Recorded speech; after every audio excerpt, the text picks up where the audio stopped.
Bien, vamos ahora a analizar algunos aspectos básicos de las comunicaciones móviles celulares que nos permitirán mejor entender cómo funcionan y poder aplicar un poco estas ideas a los cálculos de balances de potencia, que es lo que al final de este estudio queremos hacer. En este momento estamos ya en Europa por la tercera generación de móviles y cada generación ha ido cambiando sus características en el modo en el que accedemos a la red móvil. Esto simplemente es como lo vamos haciendo conforme el tiempo ha ido evolucionando. La técnica de acceso no es más que una representación de cómo los múltiples usuarios que intentamos en un momento conectarnos a la red podemos hacerlo, es decir, cómo la red nos acepta y puede cursar nuestras llamadas. En la primera generación de teléfonos, el acceso se hacía asignando a cada usuario una portadora, una frecuencia. Y estos sistemas se conocen como sistemas de acceso múltiple por división en frecuencia. Aquí están representados diversos usuarios, pero dos están representados ahí en una clave de colores, uno en rojo y otro en azul.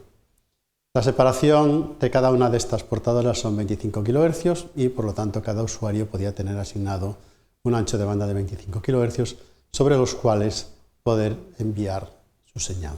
Este era el primer esquema y es un esquema frecuentemente utilizado en otros sistemas de comunicaciones. Al pasar a la segunda generación de móviles, en nuestro caso son los GSM, entonces se cambió. ¿Qué es lo que se hizo? Pues primero se agruparon 8 de estos canales de 25 kHz para definir un nuevo canal de 200 kHz. Por lo tanto, cada portador ahora tenía un ancho de banda de 200 kHz. Y dentro de este ancho de banda se acomodaban en el tiempo a 8 usuarios. ¿De qué manera? Pues enviando sus datos o recibiéndolos solo en una ventana temporal bien definida.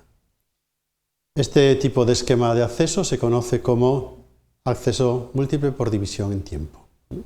Y para este caso particular, pues a cada uno de los usuarios se le asigna una ventana de tiempo en el que transmite o recibe y que dura medio milisegundo. Y esto de alguna manera se va repartiendo y distribuyendo entre los usuarios. Los 8 usuarios constituyen básicamente aquí una trama y con esto ya podemos ir avanzando. Este esquema de nuevo fue cambiado al pasar a tercera generación y ahora el acceso se hace por código. Es decir, en el primero cada usuario de alguna manera tenía asignada una frecuencia, un recurso frecuencial, en la segunda un recurso temporal y en la tercera se le asigna un código. ¿De acuerdo? Y aquí están representadas las cosas. Los códigos de cada usuario tienen que cumplir una primera condición y es que sean ortogonales entre sí para poder separarlos.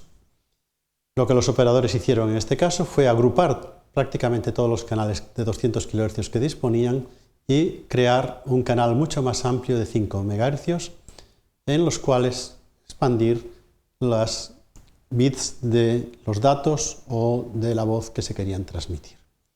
Y ahora ya todos los usuarios en esta tecnología accedemos compartiendo la misma banda de frecuencias, pero cada uno de nosotros lo hacemos con un código que marca nuestra señal y que le permite a la red distinguirlos de los demás. Por lo tanto, aquí están los 3 métodos de acceso más básicos y habituales, compendiados y al mismo tiempo los 3 que hasta ahora se han utilizado.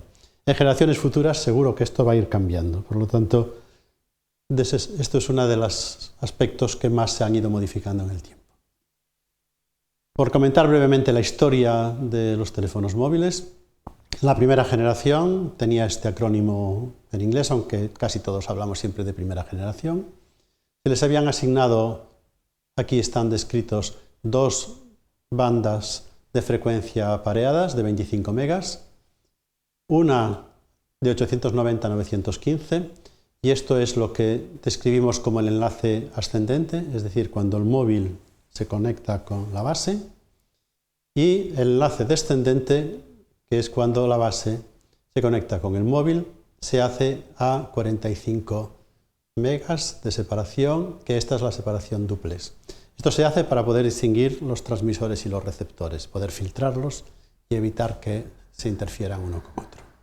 Y la anchura de canal, como estaba ya indicado en la imagen anterior, son 25 kHz. Se usa para conectarse pues conmutación de circuitos, lo cual quiere decir que cada usuario tiene ese recurso asignado y lo mantiene durante toda la conexión. La modulación era una modulación analógica en frecuencia que tiene un problema muy serio, y es que como el canal es abierto, pues todo el mundo lo puede escuchar y todo el mundo podía escuchar, si tenía el equipo adecuado, nuestra conversación. El servicio en España comenzó en el año 90, llegó a tener hasta 1 millón de usuarios con una buena cobertura en el país y prácticamente desapareció en torno al año 2000. En el 2003 ya todos los usuarios que quedaban fueron convertidos a GSM. En cuanto a GSM, este ha sido el gran sistema digital que provocó la gran expansión de la telefonía móvil en Europa. Es un sistema que cubre toda Europa, es compatible en los diferentes países y podemos viajar con nuestros móviles sin dificultad. Y usa las mismas bandas inicialmente que tenía el sistema anterior. Por lo tanto, aquí no se cambia nada, salvo la canalización, que pasa a ser de 200 kHz. Como esta banda se llenó pronto, se unió a ella una segunda banda al doble de frecuencia, en torno a 1800. Y aquí hay más canales disponibles, 75 MHz, con la misma canalización, y la separación duplex ahora es de 95 MHz, prácticamente el doble del anterior. El modelo de conexión es el mismo, pero lo más importante que tiene GSM es que es un sistema digital. Y lo primero que hace es codificar muy eficientemente la voz. Lo hace en torno a 12 kilobits por segundo y lo hace con unos códecs que realmente, en lugar de transmitir la voz o digitalizar la voz, generan una serie de parámetros a partir de la voz. Estos son los parámetros que envía, y en el otro extremo, a partir de ellos, es capaz de generar con muy buena calidad la voz de la persona que está llamando, que está hablando. También podía transmitir algunos datos, poca cosa, pero aquí están los valores de las velocidades de datos, que iban desde 2 hasta 9,6. Y ya también se introduce el control dinámico de la potencia del móvil. La base va regulando la potencia del móvil para evitar que interfiera con otros, y llega a poder permitir hasta un máximo de 2 vatios, aunque normalmente siempre nos comunicábamos con menos. El acceso es por división temporal, admite hasta 8 usuarios por canal, y con estos 8 intervalos de tiempo monta una trama. La modulación también es digital, pasada por filtro gaussiano, y genera un caudal de datos en torno a 270 kilobits por segundo. El sistema funciona con una buena relación señal-ruido, en torno a 9-12 dB, y empiezan a proliferar las estaciones base por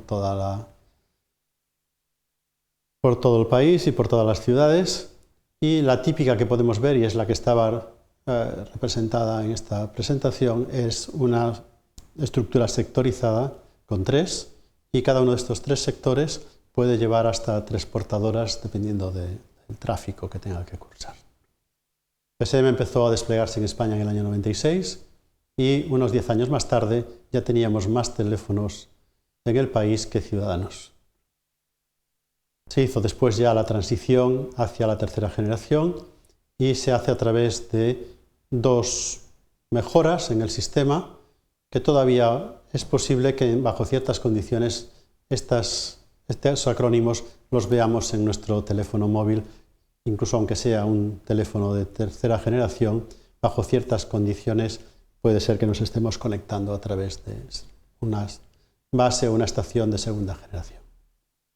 Y ahora ya podemos entrar en la tercera, que es la que hoy en día estamos utilizando mayoritariamente, y tiene varias características que lo diferencian de la anterior. Es digital, pero es capaz de soportar tráfico asimétrico, tanto en el enlace ascendente como en el descendente. Y esto viene motivado por el uso de, digamos, de accesos a Internet desde el móvil que tan frecuentemente usamos. Como estamos también accediendo a Internet, ya no podemos usar solo conmutación de circuitos, también tenemos que usar conmutación de paquetes. Y el sistema está obligado a multiplexar servicios que tienen parámetros muy diferentes. Pueden ser muy distintos la tasa de bits a la que tengan que transmitir o la calidad de servicio que sea requerido. Hay unos bits que necesitan pues digamos, muy pocos errores, hay otros que toleran mucho mejor los errores. Y en una misma conexión pues pueden estar conviviendo pues tasas de trama del orden del 10%, es decir, una en cada 10 puede tener algún error, porque siempre se puede pedir que se repita, que se vuelva a enviar, hasta, pues, por ejemplo, pues que solamente podamos tener un error por 1 millón de bits enviados. Por lo tanto, hay un gran margen aquí de parámetros de calidad implicados. También se pueden soportar tráficos que, con respecto al retardo, tengan muy distintos requerimientos. Normalmente con la voz tiene que llegar relativamente pronto, si no, no hay manera de mantener una conversación. Pero si lo que enviamos es un paquete de datos de Internet, pues bueno, pues haremos lo mejor para que llegue y cuando llegue pues ya se irá procesando.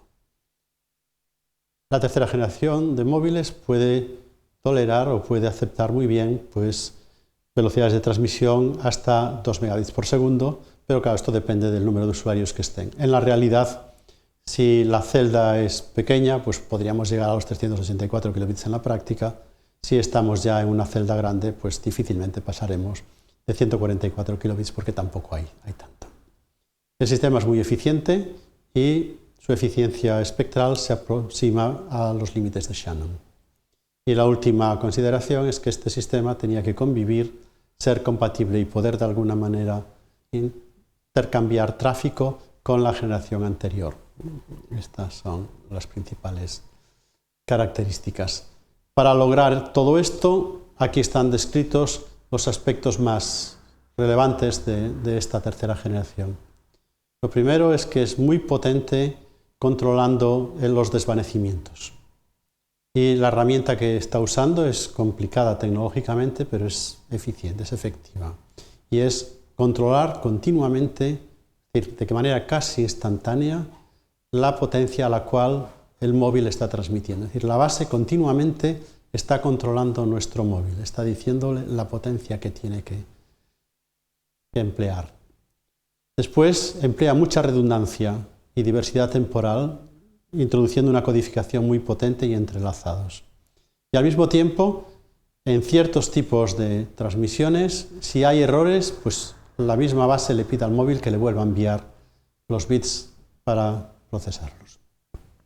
Los receptores también son muy complejos y son receptores de tipo, en inglés rake, este es el nombre inglés, que están formados por un conjunto de, digamos, es como un peine en el cual yo lo que tengo es un banco de correladores, un banco de receptores.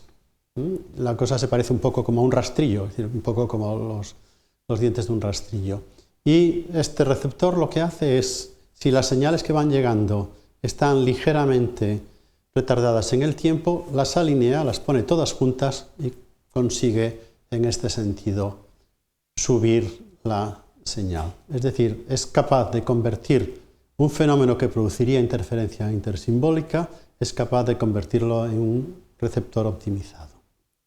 Pero también hay otra ventaja en este proceso, en este receptor, y es que permite que el móvil a la vez se esté conectando a más de una base, es decir, que esté recibiendo señal de más de una base y que pueda cogerlas todas ellas, alinearlas en el tiempo y sumarlas.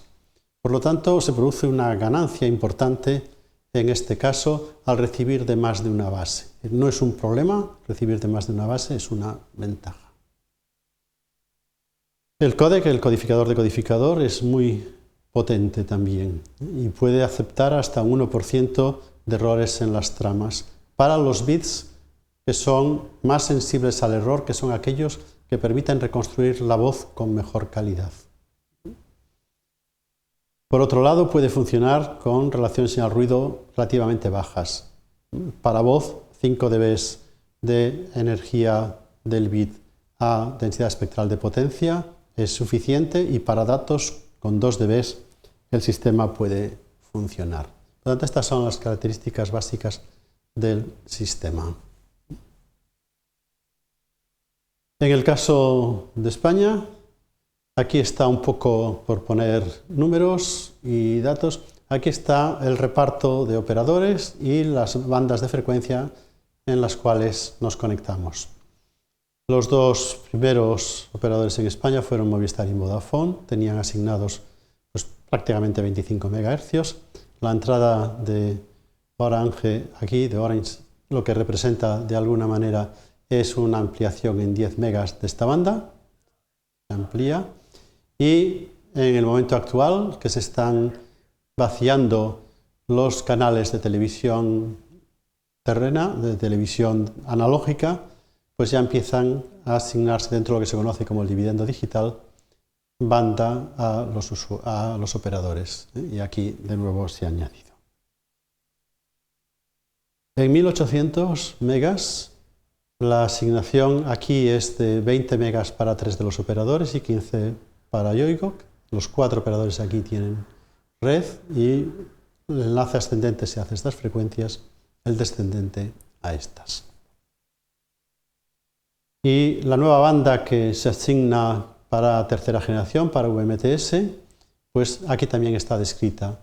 Cada uno de los operadores tiene 15 megas apareados en estas 2 bandas, enlace ascendente y descendente, y también se les asignan 5 megas en esta. Aquí aparece un acrónimo, en este caso acceden por división, el dúplex es por división en frecuencia, es decir, se separan la transmisión y la recepción en frecuencia, mientras que en este el dúplex se hace por división en tiempo, lo cual quiere decir que se transmite y se recibe por el mismo canal, solamente que la transmisión y la recepción se hace en ventanas temporales diferentes. Y los operadores están ahí señalados. Este es el esquema básico de asignación de canales y un poco las ideas históricas de cómo los sistemas celulares han ido evolucionando en el tiempo.